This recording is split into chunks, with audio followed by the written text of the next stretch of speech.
बिस्मिल्लाहिर्रहमानिर्रहीम बिस्मिल्लाहिर्रहमानिर्रहीम अस्सलाम वालेकुम प्यारे बच्चों आज पढ़ो इसके इंग्लिश ग्रामरस मन सेंटेंस क्या गो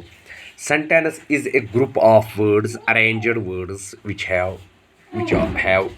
meaning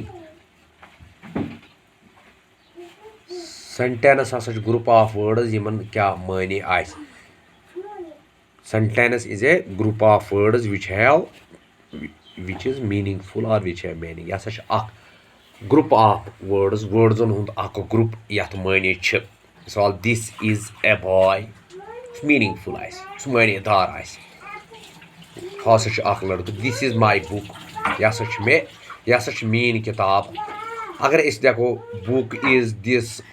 यह वर्ड ओर योर कर मगर अत माने नान सही कि यह माने कह अत वन कि यह ना सेंटेंस कह यह ना गो सेंटेंस कह सेंटेंस ग्रुप ऑफ वर्ड्स सह गो सेंटेंस तथ वन सेंटेंस या आई एम ए गर्ल बस कूर यह सेंटेंस अत माने कि बहुत कूर मैं एक लड़की हूँ गर्ल इज आई या ए गर्ल इज आई यम तमें वर्ड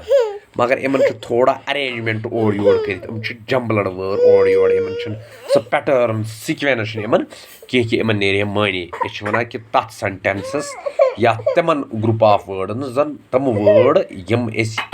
वर्ड पढ़ान गो अल्फाबेटन हंद मिसाल THIS दिस गो यह वर्ड यह द्राव अल्फाबेटस